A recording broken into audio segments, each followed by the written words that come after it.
Naturalmente, si Don Santiago ay napakayaman. Hindi niya alahanin ang gumasta ng labis. Nakayayamot ang bansang ito. Halatang iba ang pamamahala dito kumpara sa pamamahala sa Madrid. Ang masama pa, puro mga Indio ang nakatira. Ayoko talaga sa mga Indio. 20 taon ako nagsilbi at nagtiis at nagdildil ng kanin at saging sa bayan ng San Diego bilang kura paroko. Nang umalis ako, ay iilang matatanda at hermanos terceros lamang ang naghatid sa akin. Mga walang utang na loob. Magdaan-daan kayo, Padre Damaso, pagkat nasa ilalim tayo ng bubong ng isang Indio. Tama siya, Reverensya. Baka magdamdam si Kapitan Tiago. Huwag kayong mag-alala. Matagal nang hindi itinuturing ni Tiago ang sarili niya bilang isang Indio. Malayong-malayo na siya sa ganoong mga walang galang na tao. Ano naman mong hindi kasing saklap na ang nangyari sa inyo ang sa amin. Naku, sigurado ako nagsayang ka lamang ng pera sa pagpunta rito. Wala kang ibang kakainin kundi tinola sa mga handaan at matutulog ng hindi nasisiyahan. Ginoo, ikinalugod ko ipakilala ang anak ng aking nasirang kaibigan na si Don Rafael. Siya ay si Juan Crisostomo Ibarra, galing sa Europa. Sinundo ko siya mula sa kanyang paglalakbay. Tinalulugod ko po kayong lahat na makilala. Aba, Padre Damaso, ang kura ng San Diego. Kinagagala ko pong makita muli ang isang matalik na kaibigan ng aking abo.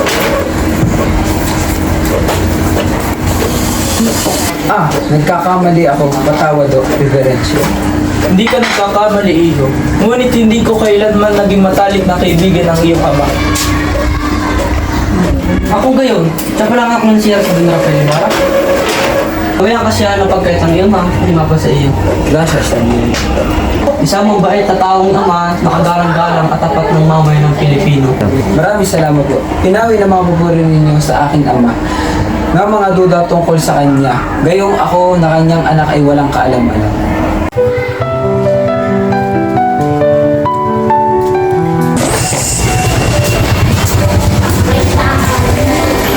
Dapat ninyo kayahin po ang sa himan ng mga bisita ko wala sila.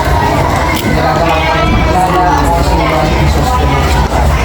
Nagkakala ka namin makilala.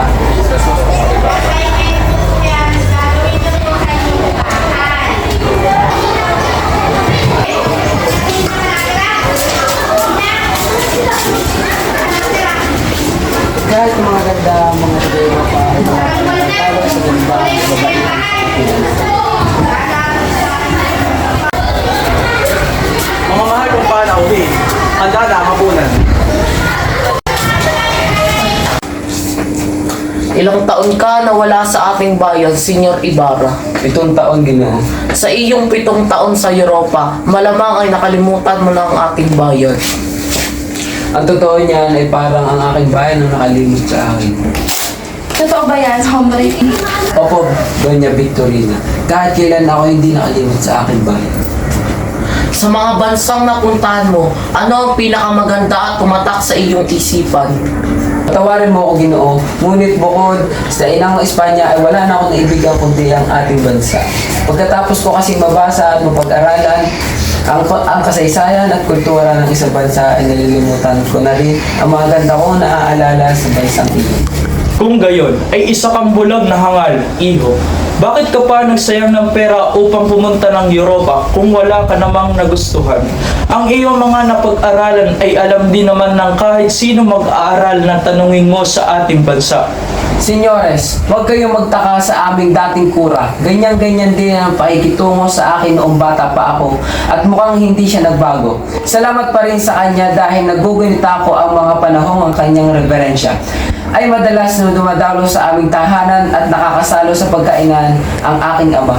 Senyores, Kapitan Tiago, kababalik ko lamang mula sa Europa.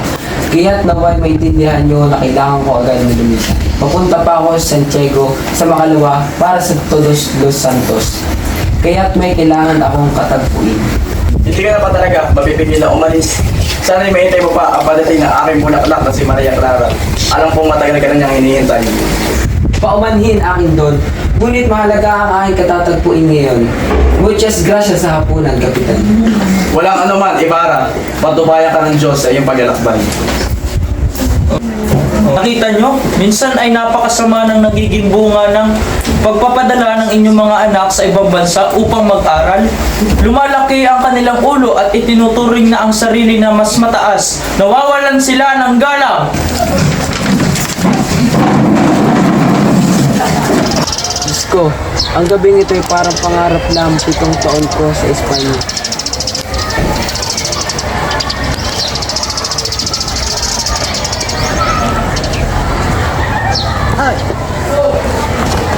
Utoy, ingat kasi yung kaway, baka ito matulog sa inyo ama. Pagpatawad niyo sa wari ko, naging mahal sa inyo ang aking ama. Pagkakabatid ay wala o kahit aking ama ay mga lihim na kaawa. Ngayon ay alam ko na ang dahilan kung bakit si Kapitang Tiago ay nag-aalangan na magsabi sa akin naman nangyari sa aking ama. Ngunit, bakit siya nakulong sa pitan? Ano ang naging kasalanan niya?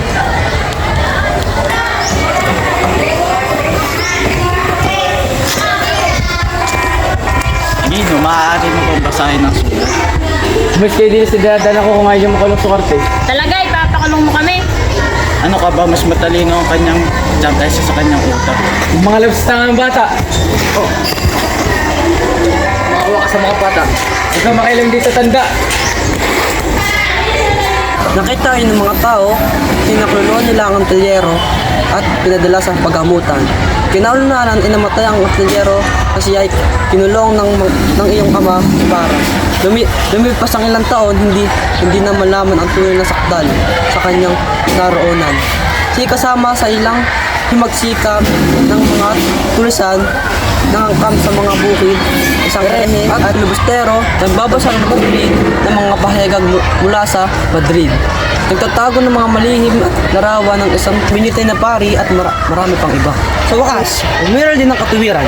Mapapalala siyang muli dahil sa kawalan ng ebidensya. Sa mga paratong ngunit, sa kasawiang palad na matay na ang iyong ama dahil sa hindi magandang kondisyon sa piitan. Nabulok siya sa bilangguan dahil sa kanyang kayamanan. Patawad, Senyor Ibarra. Ngayon ko lang nalaman ang tunay na nangyari sa aking mahal na ama. Kapakalupit na sinapit ng aking ama. Patawad po, ngunit kailangan ko nang umalis. Ibabaya ko na lamang kay Kapitan Tiago ang ipang nangyari upang kanyang ikwento. Muchas gracias. Teniente, pagbahagi mo ng iyong alam na nangyari sa aking ama. De nada, Senyor Ibarra. Ay buhay, o Pia aking mahal na esposa, naway makapiling na lumika ang iyong kaluluwa, sumalangay ka nawa. Mahabagin pagmamahal. Ano kayang dahilan ng kanyang pagkahuli? Magandang araw, Tia Isabel. Nais ko lang po makausap si Maria Clara.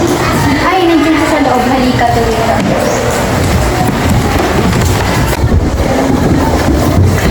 Magandang tanghali, Don Tiago. Nais ko lang po makausap ang iyong anak. Abay sige, Clarita, nais ka makausap ni Para. Isabel, tunduin mo si Maria, maaaring nag-aayos o nahihiyalan.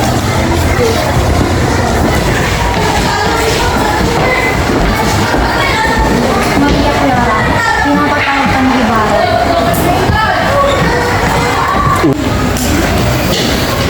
Okay na siya, Ibarra. Maaari na kayo mag-usap sa azotea. Kailangan mo ba ng makainom, Ibarra? Gracias, Senyor. Ngunit hindi na ako kailangan. Maswerte ako at naipagkasundo tayo ng ating magulang upang isasama. Kasi kung hindi, ay hindi na ako makahanap ng isang babaeng katulad mo, Maria Clara. Napakatamis naman ng iyong lila kasi. Siguro dahil dyan, nabihag mo ang maraming kababayan sa bansang iyong pinuntahan. Isa ng magandang obra ng Diyos ang aking sinusunta. Bakit ko ba ako hanap mo? Sinungaling. Hindi ako makakaliwanag sa nila mo ang iyong mata pagdating sa ganda ng mga babae sa Europe. Ang kagandahan ay nasa panlasa ng tao. Ito ay naroon sa tao sinusuri ng kagandahan. At mula sa aking puso, sinasabi ko sa iyo na ikaw ang pinaka-aking iniibig. Patawad aking sinta, ngunit kailangan ko na lisanin ng iyong puso. Bukas ay Todos Los Santos, kaya kailangan pupuntahan ng isang tao doon upang tulungan ako bukas. Ayun po, Ibarra. Naway, makapaglakbay ka ng ligtas at matiwasan. Paalam aking minama. Patnubayan ka naman naman.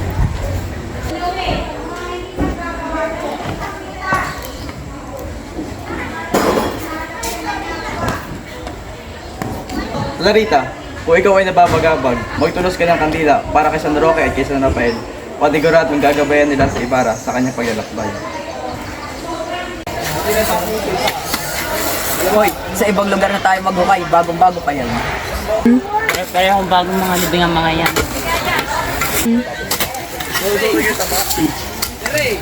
Ayoko na! May dugo pa ang mga boto at ang buhok. Masyado ka naman maselan kung ikaw ang humukay ng mga ginawa ko. Ang bangkay 20 araw pa lang nililibing. Madilim na gabi noon at umuulan at namatay pang aking ilawan. Nakakatakot naman ang iyong sinabi. Natanggal ang mga pako sa taol, kaya't lumabas ang kalahati ng katawan ng bangkay. Saksakan ng baho ang mga bangkay. Binuhat ko pa iyon sa gitna ng malakas na ulan. Bakit mo nagawa yon? Bakit mo hinukay ang bangkay? Sino nag-utos sa'yo? Sino pa ba kundi ang kurang malaki? Anong ginawa mo sa bangkay? Para kang Guardia Civil ko magtanong, ang utos ng malaking kura, ilibing ang mga bangkay sa libingan ng mga incheck. Hindi ko nagawa iyon dahil malakas ang ulan at malayong mga libingan ng mga incheck. Ayoko na maghukay.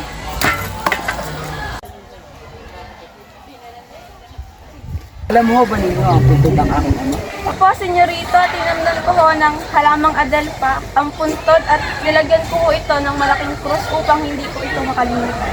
Akala ko ho ba alam niyo ang kinalalagyan ng puntod ng aking ama? Dispensa po, senyorito. Alam ko naman po talaga yun eh. Hindi ko lang po talaga maintindihan kung bakit tayo nawawala.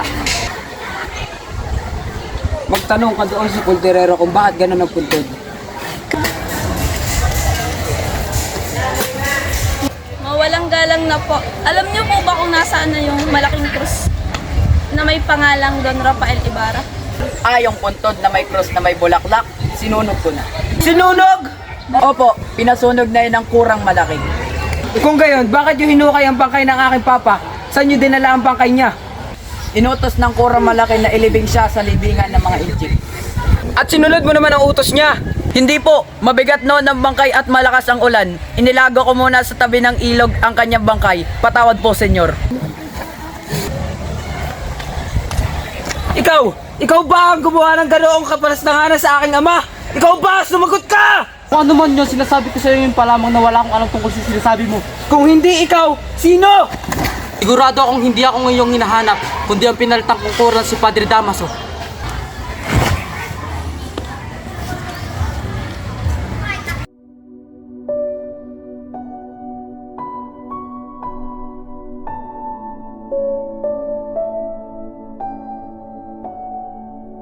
Patawad po, reverensya ko para sa aking Senyor Ibarra sapagkat hindi niya po alam ang kanyang ginagawa dahil sa kagalingan.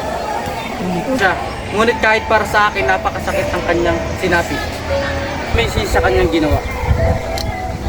Gabayan siya nawa ng kanyang may gawa.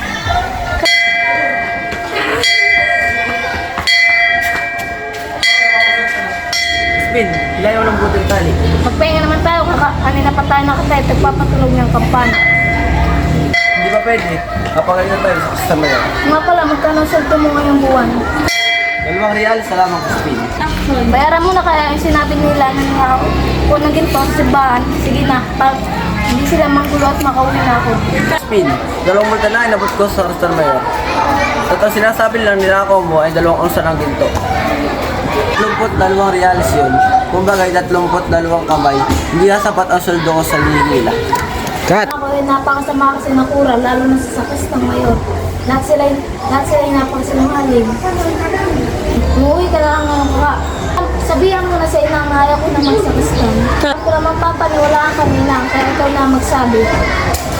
Sabihin mo siya nang mag-isang tao. Kaya hindi ako makauwi. Huwag kang magsalita ng ganyan, Spin. Pasaway na bata, kahit kailan kayo, wala na kayo nagawang tama sa simbahan. Ikaw, Basilio, mamumulta ka ng 2 reales sa hindi magandang tunog ng kampana. Hindi ka din uuwi ng alas 8, kundi alas 10 ng gabi. Uli daw ng gwardiya. Ang pakilap, sasagot ka pa? At ikaw, Crispin, hindi ka uuwi hanggat hindi mo nilalabas ang 2 kansarmin kung inakaw mo. Kahit kailan wala kayong mga galang, pati simbahan, at pinagnanakawan nyo. Ako na ako eh, wala naman po ako ninanakaw na kahit ano. Sasagot ka pa? Ito sa'yo.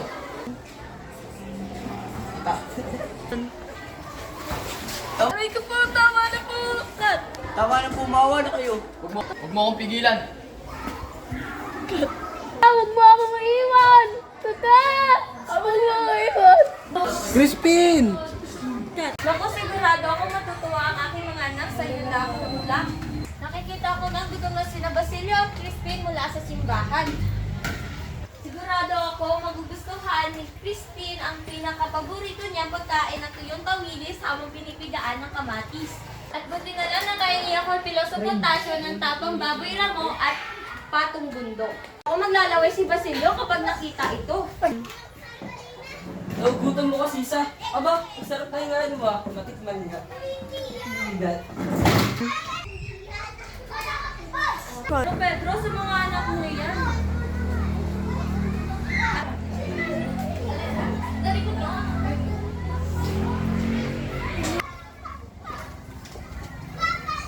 Wala nang natira. Paano na ang mga anak mo? Bakit? May reklamo ka? Wala. Teka, nasa na ba ang mga bata ngayon? Nasa kumbento pa pero darating din ang mga iyon.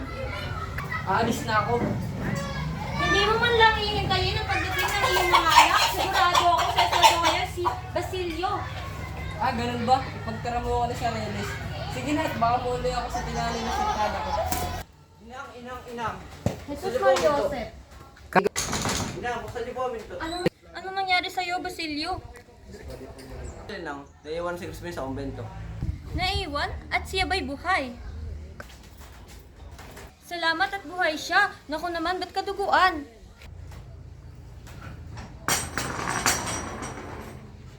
Ako po'y tumakas sa kumbento. Ngayon ako pinakawin sa Astor Mayor. Dahil hindi daw makakauwi ng alas 10 ng gabi. Pawalang gada ang alas 9 ng gabi, kaya't nasulubong ko ang Goddess Bill.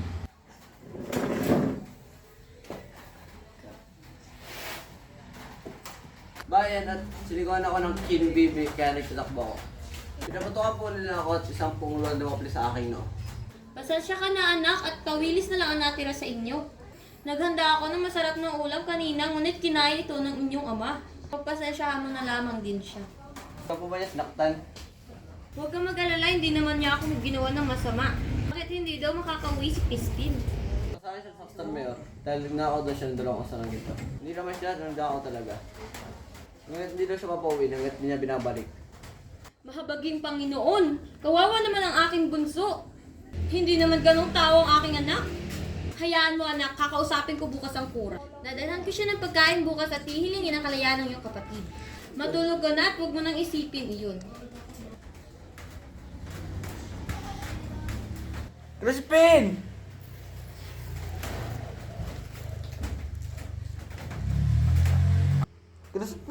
Crispin! Diyos ko anak, anong nangyari sa iyo? Diyos ko anak, anong nangyari? May problema ba? Tuntunin niya po bukas si Crispin sa kumbento at kunin ang aking huli sa akin. Papakaya sa po kay Don Ibarra, natanggapin ako ang tagapastol ng hayop nila. Papakaya sa po kay Don Ibarra, natanggapin ako ang tagapastol ng hayop nila. Paaralin niyo po si Crispin kay Piloso Potasio. Babae si Don Crisostomo. Pag malaki na ako, mag-asaka ako at mag-aalaro. Di ba mainam yun, inang? Pumayag na po kayo, huwag niyo na po akong gawin sa Kriston. Oo anak, sige tubahat ka na.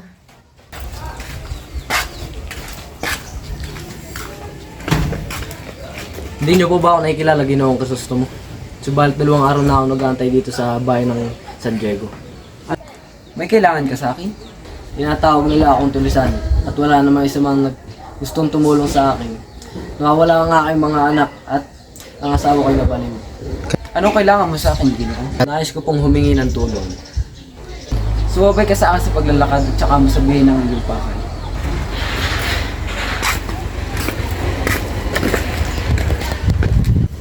O Diyos ko, huwag niyo po pabayaan ang aking mga anak.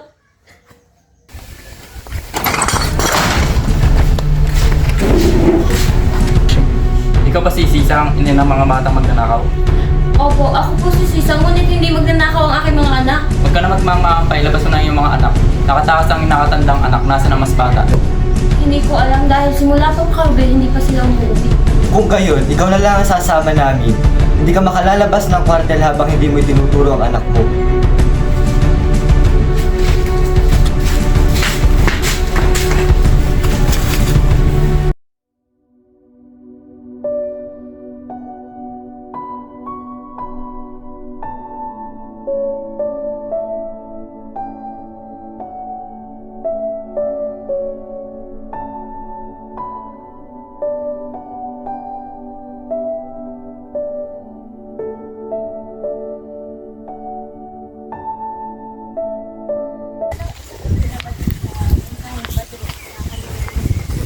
nakakabulabog ang ingin nyo sa mga natutulog pa. Huwag kayong maingay. Hindi ganyan ang mga dalagang Pilipina noong kapanahunan namin. Gotcha. Kailan may ibig mamalimos? Victoria, maaari mo bang awitan ng kundiman ang bagong pinag-isang dibdib? Paumanhin pero ayaw ko. Sige na, Victoria.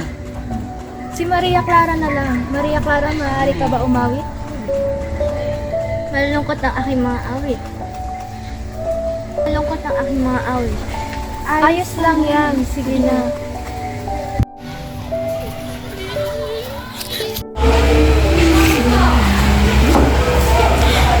Vamos magkantar ikaw. Guardias, dile esa markikanta Tagalog. Ento maintiende no hace falta. Tigil na! Huwag ka nang kumanta! Huwag ka nang kumanta! Nakakahappy sa tulang yan sa akin.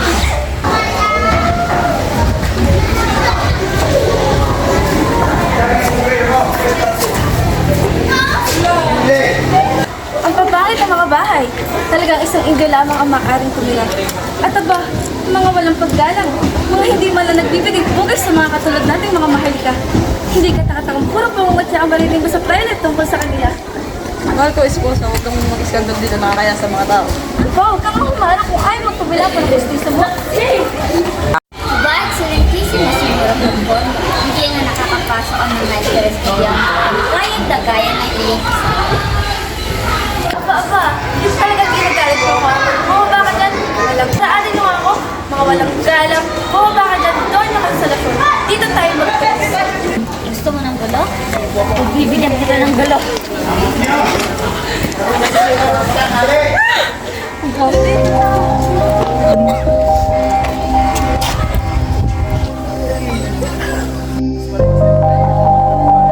Bigyan mo yan ng desenteng damit.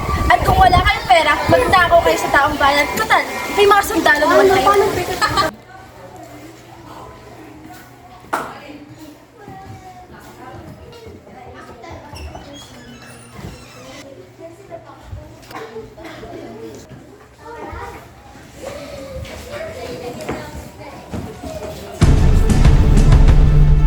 Pinapakilala ko sa inyo si Don Alfonso Linares del Espadanya. Siya ay inaanak ng kamag-anak ni Padre Damaso at tanging kalihim ng lahat ng Diyos.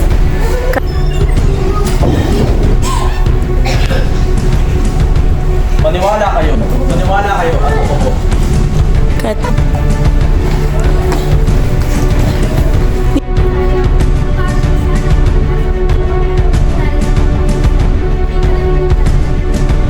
Sinasabi ko sa iyo, Don Santiago, na ang aming pinsang ito ay kaibigan ng mga tuk at ministro sa kalit. At malimit kumain sa bahay, Conde del Leon Canari. Nakdo kay De La Torre. Sa kanya si Padre Damos, may dala akong linya para sa kanya.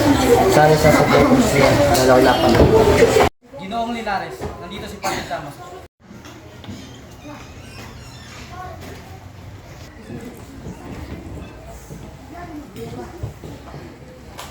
Ikaw pala ang inaanak ni Carlito. May liham siya sa akin, ukol sa iyo.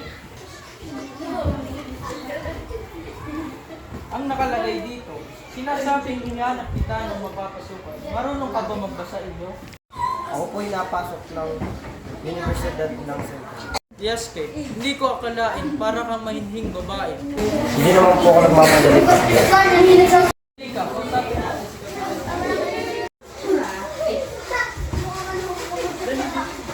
Malaki na talaga ang nagagawa ng may isang kamag-anak na nunukulan sa pamahalaan, di ba? Dahil dyan, inakapaglabas-masok siya sa palasyo ng Kapitang General. Una ko pa lamang nakita iyang si Bara ay naniniwala na kung isa siyang libostero. Ano pala ang sabi ng Kapitan General sa kalagayan ni Crisostomo Ibarra? Ininumungkahi ng pinsan ko si Linares na siya ibitay.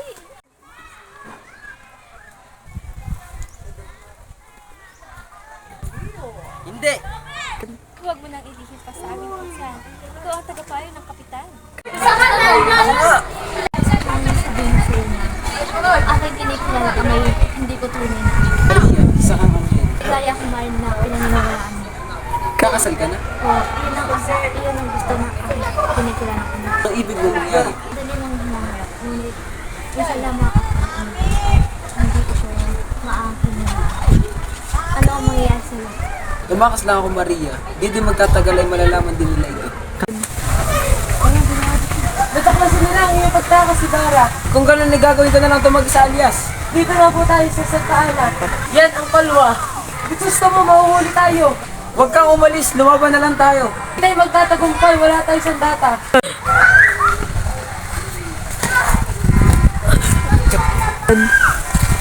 Magkita na lang tayo sa Nagtibena, sa iyong nuno. Nagulat ka, no? Hindi mo inaasahan ang aking pagdating. Nandito ako upang saksihan ang kasal mo. Kakasakit ka na naman ba, anak ko? Namumutla ka ata. Mahal niyo pa ba? Kung mahal ninyo ako tulungan niyo ang aking mga upang hindi matuloy ang aking kasal. Diyos ko, anak ko. Hindi ka pa mamamatay, anak. Magmamadre ka pa.